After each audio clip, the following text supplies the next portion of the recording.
નમસ્કાર, હું હર્ષ Rathod, India news ગુજરાતમાં આપનું સ્વાગત છે। સમાચારની શરૂઆત કરીશું મોટા સમાચારથી। વાત કરીશું રાજકોટના પનોતા પુત્ર તેમજ રાજ્યના પૂર્વ મુખ્યમંત્રી વિજય રૂપાણીના નિધન બાદ એક રાજકીય નેતાઓની પ્રતિક્રિયાઓ સામે આવી રહી છે। વિજય રૂપાણીના સંઘર્ષના સાથી રહી ચૂકેલા રાજ્યના પૂર્વ નાણામંત્રી તેમજ કર્ણાટકના પૂર્વ રાજ્યપાલ વજુભાઈ વાળાની પ્રતિક્રિયાઓ સામે આવી છે। મીડિયા સાથેની વાતચીતમાં વજુભાઈ વાળાએ જણાવ્યું હતું કે વિજય રૂપાણી એક ઉમદા વ્યક્તિ હતા અને સામાજિક અને રાજકીય આગેવાનો કેવા હોય તેનું ઉત્તમ ઉદાહરણ રૂપાણી આપીને ગયા। રાજકોટના મેયર તરીકે તેમણે સ્ટેન્ડિંગ કમિટીના ચેરમેન તરીકે રાજકોટને આગળ કઈ રીતે વધારવું તેનું સતત ચિંતન અને મનન કર્યું। વિજય રૂપાણી કરતા સાથે કામ કરવાની પણ મજા આવી અને સંગઠનલક્ષી ગુણો હોવાથી તેમણે પ્રદેશ પ્રમુખ બનવામાં પણ સહભાગી થયા। જનતા પાર્ટીની સાથે અને તેમને ખૂણે ખૂણે પહોંચાડીને ભારતીય જનતા પાર્ટીના કાર્યકરોનું ઘડતર પણ કર્યું અને સાથે રાજકોટ તેમજ સૌરાષ્ટ્રના અનેક વિકાસલક્ષીની ભેટો બીજી બાજુ રૂપાણી દ્વારા આપવામાં આવી અને આ સાથે રાજનેતા સુધીની અદ્ભુત સફર વિજય રૂપાણીની રહી છે। ઇમરજન્સીના સમયે 11 મહિના કરતાંથી પણ વધુનો સમય તેઓ સાબરમતી જેલમાં બંધ રહીને ગયા હતા। એ આપણે રાજકોટના ધારાસભ્ય હોવાથી રાજકોટ પ્રત્યે પહેલેથી જ એમને લાગણી હતી અને રાજકોટની જે સંસ્થાઓએ કે કોર્પોરેશને કે સરકાર તરફથી આપવા યોગ્ય મદદો એમને રાજકોટને આપી। રાજકોટને એમને ઘણું આપ્યું છે, ગુજરાતને પણ ઘણું આપ્યું છે અને ખરેખર અદ્વિતીય કાર્યશૈલીને પદ્ધતિના કારણે વિજયભાઈએ પોતાનું રાજકીય યશસ્વી કારકિર્દી પ્રાપ્ત કરી છે। આજે જ્યારે આ દુઃખદ પ્રસંગ બન્યો ત્યારે આપણે સૌ ગુજરાતની પ્રજા અને ભારતીય જનતા પક્ષના કાર્યકર્તા વતી હું વિજયભાઈ રૂપાણીને મારી ભાવાંજલિ અને શ્રદ્ધાંજલિ હું અર્પણ કરું છું અને વિજયભાઈના જીવનમાંથી દરેક કાર્યકર્તા અને પ્રજાને પણ પ્રજાકીય કાર્ય કરવા માટે બીજાને મદદ કરવાની ભાવના દિલમાં પ્રગટ થાય એવી રીતે જીવન વ્યતીત કરે એવી એનામાંથી પ્રેરણા મળે એ જ એમને સાચી શ્રદ્ધાંજલિ હોઈ શકે। આવો આપણે સૌ સાથે મળી અને વિજયભાઈએ જે વિચારધારાના મંડાણ માંડેલા હતા એ પ્રમાણે આપણે પણ રાષ્ટ્રના આપણા બાંધવોનું કામ કરીએ એવી ભાવના એ જ વિજયભાઈને સાચી શ્રદ્ધાંજલિ હોઈ શકે। આભાર। વિજયભાઈ જે હંમેશા એનો સ્વભાવ છે કોઈ પણ વ્યક્તિ જાય એને શાંતિથી સાંભળે, એને પૂરેપૂરી શાંતિથી સાંભળ્યા પછી એને સમજણ આપે કે તમે જે વાતની રજૂઆત કરો છો એમાંથી આટલું કામ કરવા જેવું છે, આટલું કામ કરવા જેવું નથી। જે કામ કરવા જેવું છે એ કામ એમને કરી બતાવ્યું છે। એક એક કાર્યકર્તાને પણ વિજયભાઈએ સંતોષ આપ્યો છે, એક એક પ્રજાજનને પણ એને સંતોષ આપ્યો છે। વિજયભાઈ પાસે જે માણસ કાયદેસર કામ લઈને ગયો છે એનું કામ વિજયભાઈએ કરી બતાવ્યું છે। અમારે તો હું સંઘનો સ્વયંસેવક છું, વિજયભાઈ સંઘના સ્વયંસેવક છું। વિજયભાઈ રૂપાણીનું આખો પરિવાર RSS ના સંસ્કારથી સભર છે અને અમે તમામ RSS ના લોકો એ પછી અમિતભાઈ હોય, નરેન્દ્રભાઈ હોય, વિજયભાઈ હોય, વજુભાઈ હોય કે આપણે કથિરિયાજી હોય કે પ્રવીણભાઈ મણિયાર હોય, એ તમામ લોકોને જે જવાબદારી સોંપે એ જવાબદારી બરાબર નિભાવવાની ભાવના રાખીને કામ કરવું એ અમારા સંઘના સંસ્કાર છે અને વિજયભાઈએ જે સંઘના સંસ્કાર છે એને ઉજ્જવળ કરી બતાવ્યા છે।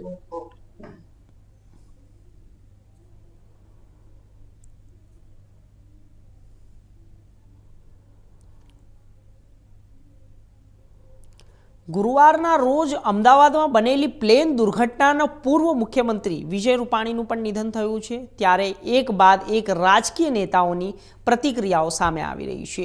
આપણે જણાવી દઈએ કે જ્યારે રાજ્યસભાના સાંસદ રામભાઈ મોકરિયાએ પણ મીડિયા સાથેની વાતચીતમાં જણાવ્યું કે વિજય રૂપાણી સાથે હું અખિલ ભારતીય વિદ્યાર્થી પરિષદમાં 1978થી સાથે જોડાયો હતો। વિજયભાઈ પંચાયતથી પાર્લામેન્ટ સુધી પહોંચેલી એક રાજકીય હસ્તી છે, તેમજ પ્રથમ વખત જ ધારાસભ્ય અને એ જ ટર્મમાં તેઓ મંત્રી બન્યા હતા. તેઓ સાથોસાથ એ જ ટર્મમાં પાર્ટીના પ્રમુખ પણ બન્યા હતા, તેમજ એ જ ટર્મમાં મુખ્યમંત્રી પણ બન્યા. અને આ પ્રકારનો સંયોગ વિજય રૂપાણીની રાજકીય યાત્રામાં સર્જાયો હતો. વિજય રૂપાણીએ ન માત્ર રાજકોટ પરંતુ સૌરાષ્ટ્ર સહિત સમગ્ર ગુજરાતભરમાં વિકાસલક્ષીના કાર્યો કર્યા છે. ત્યારે આવો સમયે પણ રૂપાણી પરિવાર ઉપર આવી પડેલી આફત ઈશ્વર તમામ સભ્યોને આઘાત સહન કરવાની શક્તિ પ્રદાન કરે એવી મારી પ્રભુ પાસે પ્રાર્થના છે. ગઈકાલે ખૂબ જ કરુણ ઘટના ઘટી છે અને એર ઇન્ડિયાનું જે પ્લેન ક્રેશ થયું છે એમાં આશરે પેસેન્જરો અને નીચે જે વિદ્યાર્થીઓ હતા ટોટલ લગભગ 265 જેટલા લોકોની જાનની ક્ષતિ થઈ છે. ખૂબ દુઃખદ ઘટના છે. દેશમાં અને વિશ્વમાં આવી ક્યારેય ઘટના ન ઘટી હોય એ ખૂબ હૃદયદ્રાવક અને ખૂબ જ વેદનાવાળી ઘટના ઘટી છે. અને એમાંય આપણા ગુજરાત રાજ્યના પનોતા પુત્ર, અમારા વિદ્યાર્થી પરિષદના અમારા વડીલ, જેની સાથે હું 1978થી વિદ્યાર્થી પરિષદમાં જોડાણો હતો અને વિદ્યાર્થી પરિષદથી છેક અત્યાર સુધી મતલબ પંચાયતથી પાર્લામેન્ટ સુધી એ વ્યક્તિ પહોંચ્યા અને ગુજરાતની, દેશની, રાજકોટની ખૂબ જ અસરકારક સેવા કરી છે એવા અમારા મુરબ્બી વડીલ અને પાર્ટીના પ્રથમ કક્ષાના રાજકીય નેતા અમારા વિજયભાઈ રૂપાણીનું પણ દુઃખદ અવસાન થયું છે. 265 લોકોની જે હતાહત થઈ દુઃખ થયું છે, ગુજરી ગયા છે, એની સાથે વિજયભાઈને અને બધા એમના જે સાથે જે ગુજરી ગયા એ બધા માટે હું મારી સંવેદના વ્યક્ત કરું છું, મારા વતી, મારી પાર્ટી વતી.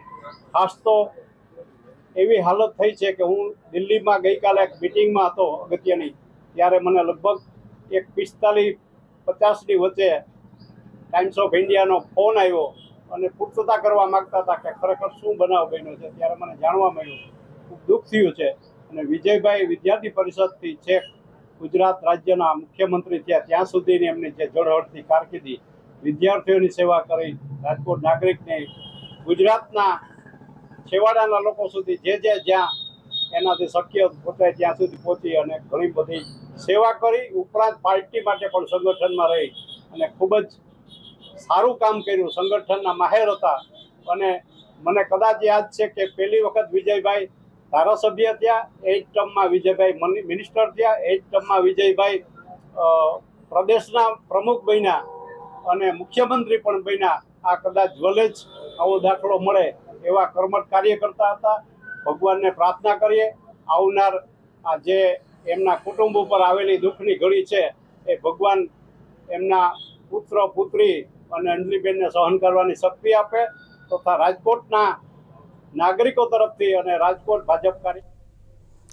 વડોદરામાં આજરોજ પ્રતાપ હેડનગર ક્વાર્ટર ખાતે નિવૃત્ત પોલીસ કર્મચારીઓ દ્વારા ગઈકાલે અમદાવાદમાં બનેલી પ્લેન દુર્ઘટનાને લઈને શ્રદ્ધાંજલિ કાર્યક્રમ રાખવામાં આવ્યો હતો અને 2 મિનિટનું મૌન પાળવામાં આવ્યું હતું.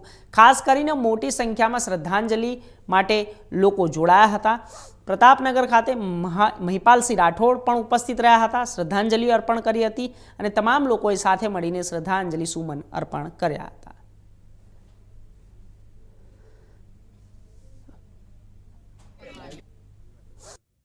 ગઈકાલે અમદાવાદ મેઘાણીનગરમાં પ્લેન અકસ્માતનો જે દુર્ઘટના ઘટેલી, જેમાં બહુ મોટી પ્રમાણમાં હોનારત થયેલી છે, જેમાં આશરે 294 જેટલા પ્રવાસીઓ, જેમાં આપણા રાજ્યના માનનીય મુખ્યમંત્રી, માજી મુખ્યમંત્રી વિજય રૂપાણી સાહેબનું પણ નિધન થયેલ છે અને સાથોસાથ બીજા પ્રવાસીઓનું પણ મૃત્યુ થયેલ છે. તમામ પુણ્ય મૃતાત્માઓને શાંતિ મળે, ભગવાનના ચરણમાં એમને સ્થાન મળે એટલે એમને શ્રદ્ધાંજલિ આપવા અને જે ઈજા પામનાર બીજા છે એ લોકો પણ વહેલા સાજા થઈ પોતાના ઘરે આવે તે માટે વડોદરા શહેર જિલ્લા પોલીસ અધિકારી કર્મચારી એસોસિએશન અને આરપીઆઈ શ્રી રાઠોડ સાહેબ એચક્યુના એમના સ્ટાફ સાથેનો આજે શ્રદ્ધાંજલિનો કાર્યક્રમ પ્રતાપનગર હેડક્વાર્ટર ખાતે રાખવામાં આવેલ છે.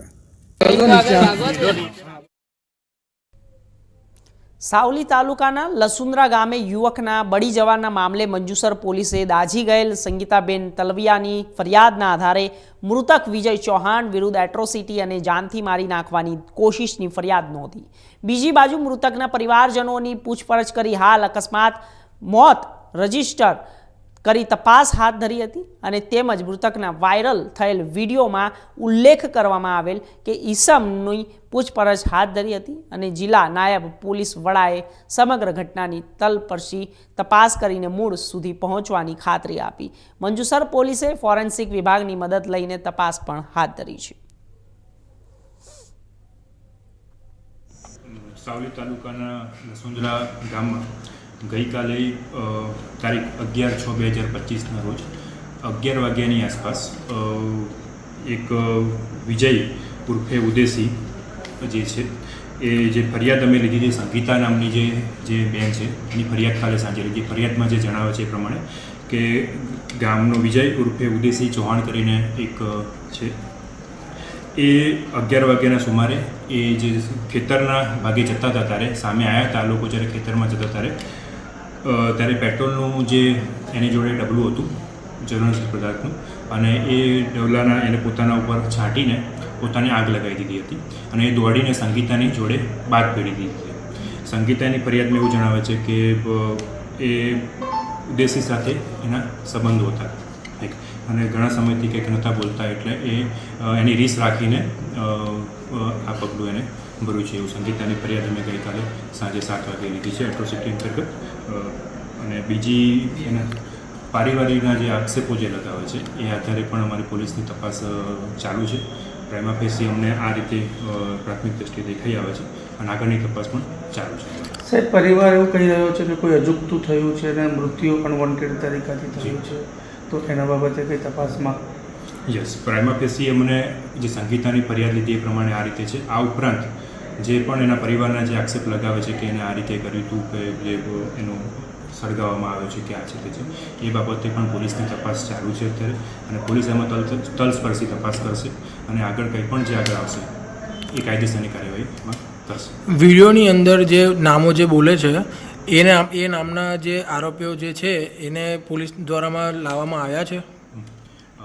અત્યારે કોઈ કાયદેસરની કાર્યવાહી એના ઉપર કરવામાં આવી નથી. પોલીસ દ્વારા એમની પૂછપરછ અત્યારે ચાલુ છે અને એ પોલીસ એ બાબતે પણ વિગતે માહિતી એકઠી કરે છે અને તપાસમાં આગળ જે પણ ખુલશે એ પ્રમાણે આગળની કાર્યવાહી કરવામાં આવશે. અમે પોલીસ સ્ટેશનમાં એટલા માટે આવ્યા છે કે જે ઉદયસિંહ અભયસિંહ સાથે જે ઘટના બની છે એ મારો છોકરો પહોંચી ગયો અને એના જે વિડીયો ઉતાર્યા છે, વિડીયોની અંદર જે કંઈ નોમ બોલ્યા છે એની સાથે અમારે ન્યાય મળે, બસ એટલું જ અમારી એ છે કે પોલીસ તંત્ર અમારો સાથ આપે અને અમારે ન્યાય આપે. તમે પોલીસ સ્ટેશન કેમ આવ્યા છો? અમે પોલીસ સ્ટેશન અરજી કરવા જ આવ્યા છે કે જે વિડીયોની અંદર નામ છે એ હવે તપાસ કરે અને અમને ન્યાય આપે, બસ એટલા માટે ન્યાય માટે આવ્યા છે. તો અમને ન્યાય મળે એવી અપેક્ષા અમે રાખીએ છીએ પોલીસ સ્ટેશનમાં. પોલીસવાળા અમારે સાથ આપે અને ન્યાય આપે. ફરિયાદ લીધી ખરી પોલીસે તમારી? ફરિયાદ લીધી છે. ફરિયાદનું કામ ચાલુ છે, લીધી છે. આપણું નામ? ચૌહાણ સબ્બીર હોય છે. અમદાવાદ પ્લેન ક્રેશનો મામલો ધોરાજી ઉપલેટા ધારાસભ્ય મહેન્દ્ર પાડલિયાએ મૃતકોને આપી શ્રદ્ધાંજલિ. મહેન્દ્ર પાડલિયા, ધારાસભ્ય ધોરાજી ઉપલેટા વિસ્તાર. ગઈકાલે જે પ્લેન દુર્ઘટનાની અંદર 268થી પણ વધારે આપણા જે ભોગ બન્યા છે અને એ ખૂબ જ દુઃખદ અને ન ભૂલી શકાય એવું એક ઘટના બની છે. તમામે તમામ મૃતકો અને ઘાયલોને હું હૃદયપૂર્વક શ્રદ્ધાંજલિ પાઠવું છું અને તમામ જે કંઈ અસર કરતા વિક્ટીમ છે એને, એના પરિવારજનોને આ આવી પડેલ દુઃખદ ઘટનામાં ઈશ્વર અમને હિંમત આપે, સહન કરવાની શક્તિ આપે એવી પ્રભુને પ્રાર્થના કરું છું. અને વિશેષ આ જે દુર્ઘટના થઈ એમાં આપણા રાજ્યના પૂર્વ મુખ્યમંત્રી શ્રી વિજયભાઈ રૂપાણી પણ એક એમાં સામેલ હતા. એ ખૂબ જ દુઃખદ ઘટના બની છે. વિજયભાઈની જ્યાં સુધી વ્યક્તિગત રીતે અને મારે સીધા સંપર્કની દ્રષ્ટિએ વાત કરું તો એ ગુજરાતને બહુ રાજ્યને મોટી ખોટ પડી છે. એ એક કુશળ સંગઠક હતા અને સાથે સાથે કુશળ વહીવટ કરતા પણ હતા.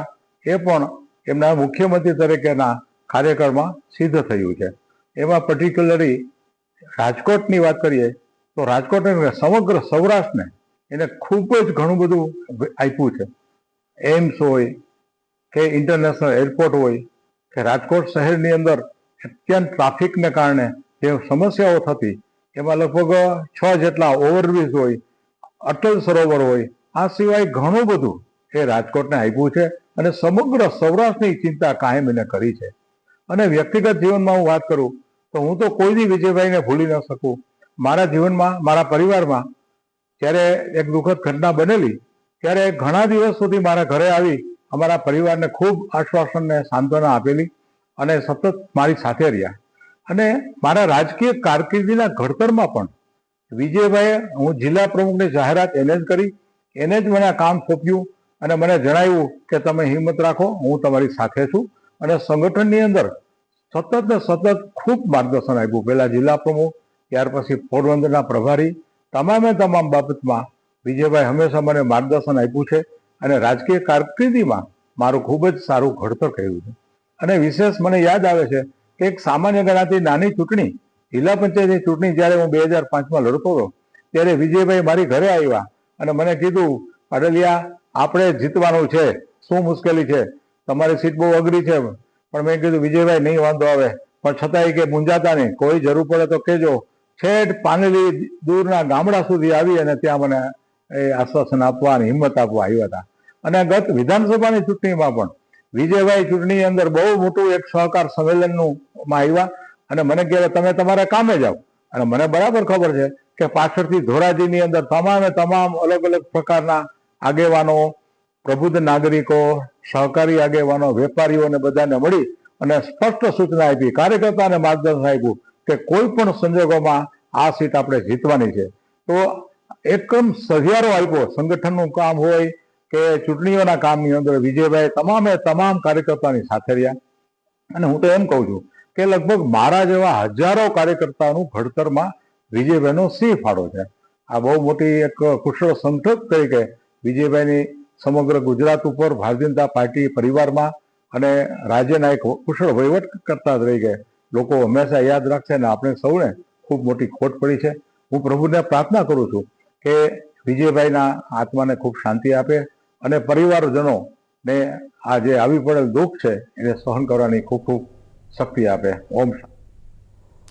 અમદાવાદમાં ગુરુવારના રોજ વિમાન દુર્ઘટનામાં અનેક મુસાફરોએ તેમજ રેસિડેન્સ ડોક્ટરોના મૃત્યુ થયા હોવાનો બનાવ સામે આવ્યો છે.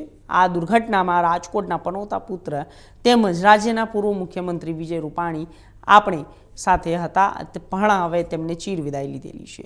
ત્યારે સૌરાષ્ટ્ર ભાજપ પ્રવક્તા તેમજ વિજય રૂપાણીના સંઘર્ષના સાથી રહેલા રાજુભાઈ ધ્રુવ દ્વારા મીડિયા સાથે સમક્ષ વાતચીત કરતા જણાવ્યું હતું કે વિજય રૂપાણી રાષ્ટ્રીય સ્વયંસેવક સંઘ અને કાર્યકર્તા, અખિલ ભારતીય વિશ્વ વિદ્યાર્થી પરિષદના કાર્યકર્તા તેમજ ભારતીય જનતા પાર્ટીના કાર્યકર્તા તરીકે તેમણે ખૂબ જ ઉમદા કાર્ય કરેલા છે. રાજકોટ સહિત સમગ્ર સૌરાષ્ટ્રના વિકાસલક્ષી કાર્યક્રમ અને વિજય રૂપાણીનો ફાળો ખૂબ જ મહત્વનો રહ્યો છે. રાજકોટ શહેરે પીવાના પાણીની સમસ્યામાંથી મુક્તિ મળી હોય તો તેમાં વિજય રૂપાણીનો ખૂબ મોટો ફાળો છે. રાજપા ભાજપા સમયની લડાઈમાં પણ વિજય રૂપાણી ભારતીય જનતા પાર્ટી સાથે રહ્યા હતા. કોર્પોરેટર તેમજ મેયરથી માંડીને રાજ્યના મુખ્યમંત્રી સુધીના સફરમાં તેઓએ નાનામાં નાના માણસને કઈ રીતે મદદ કરી શકાય તેઓ હર હંમેશા વિચારતા હતા. અને રાજકોટ શહેરમાં ઓવરબ્રિજ તેમજ અંડરબ્રિજ બનાવવાની વાત હોય કે પછી ઇન્ટરનેશનલ એરપોર્ટ તેમજ સૌરાષ્ટ્રને એમ્સની ભેટ આપવાની વાત હોય, તમામ ફાળો વિજય રૂપાણીને જાય છે. વિશે સ્વર્ગ શબ્દ વાપરવો દોહરો છે. વિજયભાઈ હરમેશ સાથે રહ્યા હતા, આજે પણ અમારી સાથે છે. અને વિજયભાઈ કરેલા કામો આપણે રાજકોટમાં જોઈએ, આપણે જ્યાં બેઠા છીએ એમાં પણ વિજયભાઈનું જ પ્રદાન છે. આજે આ ગજેબો છે તો માનું છું કે વિજયભાઈની ઈચ્છા, વિજયભાઈ પાસે વાત કરેલી અને વિજયભાઈના કારણે ઘણી બધી વસ્તુ સત્યભાઈની આજે સામે સરદાર પટેલની પ્રતિમા છે એ પણ વિજયભાઈના શાસનકાળમાં જ બનાવવામાં આવી. આજે જનસંઘ અને ભાજપમાં વિજયભાઈનો કયા પ્રકારનો ફાળો, એક સંઘર્ષની રીતે આપ શું? જનસંઘ અને ભાજપમાં કે આપને કહું કે 1990માં ચીમનભાઈ પટેલની સરકાર બની અને ભારતીય જનતા પાર્ટી એમાં સામેલ થઈ. ત્યાર પછી બાબરી મસ્જિદની ઘટના બની. ચીમનભાઈ પટેલ સંપૂર્ણ કોંગ્રેસની સરકાર સાથે કોંગ્રેસમાં મર્જ કરી દીધું અને ત્યારે ભારતીય જનતા પક્ષ જુદો પડ્યો. એ ભારતીય જનતા પક્ષને નરેન્દ્રભાઈ મોદી ત્યારે સંગઠન મહામંત્રી હતા. નરેન્દ્રભાઈ મોદીનું નેતૃત્વ સાંભળ્યું. આદરણીય કેશુભાઈ પટેલ, નરેન્દ્રભાઈ અને બાકીના આગેવાનોએ જે રીતે ગુજરાતમાં ભારતીય જનતા પક્ષને મજબૂત કરવાનું અભિયાન આપ્યું એમાં સૌરાષ્ટ્રમાંથી માનું છું વિજયભાઈ રૂપાણીનો ફાળો અદ્વિતીય રહ્યો. સૌરાષ્ટ્રનું એક એક ગામ, સૌરાષ્ટ્રનું એક એક નગર વિજયભાઈને ઓળખે, વિજયભાઈ તમામ કાર્યકર્તાને ઓળખે. સૌરાષ્ટ્રમાં ભારતીય જનતા પક્ષની 7 લોકસભાની સીટો પર અમે વિજય પ્રાપ્ત કર્યો હોય એમાં વિજયભાઈનો ફાળો જોરદાર હતો. ભારતીય જનતા પાર્ટી જો સૌરાષ્ટ્ર અને કચ્છમાં મજબૂત રહી હોય તો વિજયભાઈને રૂપાણીની પક્ષની જવાબદારીના કારણે વિજયભાઈએ પક્ષના હંમેશા જે કંઈ સૂચનો, પક્ષની વિચારધારા, પક્ષની નીતિ નિર્ધારણો એ સામાન્ય કાર્યકર્તા સુધી પહોંચાડ્યા, સામાન્ય કાર્યકર્તાને પ્રજાજન સુધી પહોંચાડ્યો. એના કારણે સૌરાષ્ટ્રમાં એ ગ્રામ પંચાયતો હોય, તાલુકા પંચાયતો હોય, જિલ્લા પંચાયતો હોય, મ્યુનિસિપાલિટી હોય, મહાનગરપાલિકા હોય, વિધાનસભા હોય કે લોકસભા હોય, દરેક જગ્યાએ ભારતીય જનતા પક્ષનો જ્વલંત વિજય થયો અને એમાં વિજયભાઈનું હરમેશ મોટું પ્રદાન થયું. સૌરાષ્ટ્રમાં ભારતીય જનતા પક્ષનો ગઢ બન્યું હોય સૌરાષ્ટ્ર. તો માનું છું કે આદરણીય નરેન્દ્રભાઈ મોદીના નેતૃત્વ માર્ગદર્શનમાં વિજયભાઈ જે રીતે પુનઃપૂર્વ કામગીરી કરી અને કાર્યકર્તાનો વ્યાપ વધાર્યો એને કારણે આજે સૌરાષ્ટ્રમાં ભારતીય જનતા પક્ષ મજબૂત બન્યો છે. સૌરાષ્ટ્ર ભાજપનો ગઢ બન્યું છે. એ રીતે જોઈએ ત્યારબાદ વિજયભાઈ પ્રદેશ અધ્યક્ષ બન્યા ભારતીય જનતા પક્ષના અને પ્રદેશ અધ્યક્ષ તરીકે સમગ્ર ગુજરાતના પ્રવાસો પણ એમણે કર્યા. ગુજરાતમાં ભારતીય જનતા પક્ષ જે મજબૂત થયો એના દ્રઢીકરણમાં પણ વિજયભાઈનો ફાળો છે. મહામંત્રી તરીકે એમણે જે સંગઠન કાર્ય કર્યું છે પણ એક ઉત્કૃષ્ટ કાર્ય છે. વિજયભાઈનું જે કંઈ સંગઠન શક્તિ હતી, તેમનું જે કૌશલ્ય હતું, સંગઠન કૌશલ્ય હતું એ આજે પણ દેખાય છે. અમદાવાદમાં પ્લેન દુર્ઘટનાનો મામલો હોસ્ટેલમાંથી જમીન પરત નીકળતા એક વિદ્યાર્થીનીનો બચાવ થયો હતો. જેતપુરનો મિતાંશુ ઠેસિયા નામનો વિદ્યાર્થી બીજા વર્ષમાં અભ્યાસ કરતો હતો. મિતાંશુ હોસ્ટેલમાંથી જમીન બહાર નીકળતા વિમાન ક્રેશ થતાની આગની જ્વાળામાં દાઝી ગયો હતો. વિમાન ક્રેશ થતાં જ અફરાતફરી મચી હતી. મિતાંશુ સાથી વિદ્યાર્થી સાથે લાઇબ્રેરી જઈ રહ્યો હતો અને મિતાંશુને હાથના ભાગે ઈજા થઈ હતી. કાનના ભાગે પણ ઈજા પહોંચી હતી. વિદ્યાર્થી મિતાંશુને ઘરે આવતા પરિવારે રાહત અનુભવી હતી. મિતાંશુ સાથે તેના 2 મેચમેન્ટો અને દુર્ઘટનામાં મોત થયું હતું. હોસ્ટેલમાં 75થી 100 જેટલા વિદ્યાર્થીઓ અને ડોક્ટરો જમતા હતા. દુર્ઘટના સમયે પરિવાર ચિંતામાં હતો અને મિતાંશુ ઘરે પરત આવી જતા પરિવારમાં ખુશી. મેડિકલમાં સેકન્ડ યરમાં અભ્યાસ કર્યો. આ થયું ત્યારે હું મેસમાંથી જમીને નીચે લાઇબ્રેરી તરફ જતો હતો ટુ વ્હીલમાં. ત્યારે અચાનક જ પ્લેનનો અવાજ આવ્યો અને મેસની બિલ્ડિંગ ભટકાઈ ગયો અને આગળની બિલ્ડિંગમાં ભટકાઈને બ્લાસ્ટ થયો. અનુભવ તો એવો કે ત્યારે અનુભવ આવો થયો નથી. આમ અચાનક બી ગયા ને બ્લાસ્ટ થયો. એમ ભાગવાન હું બળી ગયો છું થોડોક જે બ્લાસ્ટ થયો એને કારણે. હા, મારી આ દોસ્તાર હતો એને પણ થોડુંક એવું ઈજા થઈ. મેસમાં ત્યારે એમ તો 75 થી 100 જણા હશે. હા, સાથે હતા એમાંથી ઈજા થઈ છે ને અમુક નેક્સ્ટ બેચમેન્ટમાં કેઝ્યુઅલ્ટી છે. અમુક દાખલ છે ને 2 જણાનું. તો હાલ સમાચારોમાં બસ આટલું જ. દેશ